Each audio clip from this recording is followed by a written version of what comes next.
ভোটারদের মধ্যে, তাদের আসলে আগের ভোট দেওয়ার পরিস্থিতিটা সম্পর্কে কি তো পাচ্ছেন? আমরা যেটা পাচ্ছি যে আমাদের যারা রেসপন্ডেন্ট তাদের মধ্যে নতুন ভোটার আছে 11.2%।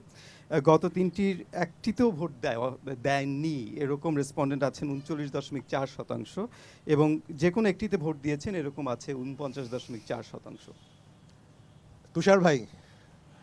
এটাও খুব আশ্চর্য হওয়ার মতো কোনো পরিসংখ্যান না, আগেরটাও না। এই জন্য যে আপনি দেখবেন যে আগের পরিসংখ্যানে প্রমাণিত হয়েছে যে অধিকাংশ লোক নির্বাচন চায় এবং সেটি আগামী বছরের অর্থাৎ 2026-এর জুনের মধ্যেই।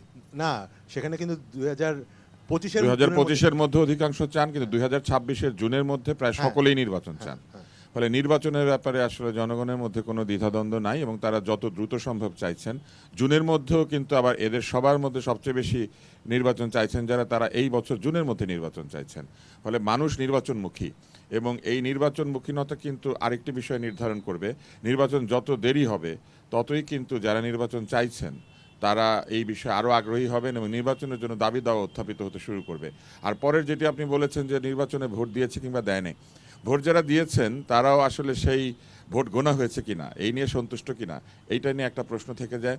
আর হচ্ছে, আমি যেমন সবগুলি নির্বাচনে ভোট দিয়েছি, কারণ আমি চেয়েছি আমার ভোট নষ্ট না হোক, অন্য কেউ গিয়ে অন্য কাউকে ভোট না দিয়ে দিক।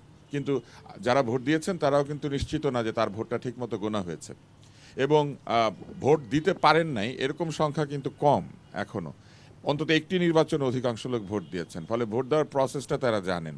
এইখান থেকে একটা বিষয় শুরুতেই আমরা বুঝে ফেলতে পারি যে অন্যান্য সময় আমরা দেখেছি যে ভোট পিছিয়ে দেওয়ার যে যুক্তিগুলি থাকে তার মধ্যে একটা থাকে যে ভোটারদেরকে আমাদের অ্যাওয়্যার করতে হবে, কিভাবে ভোট দেয় শেখাতে হবে।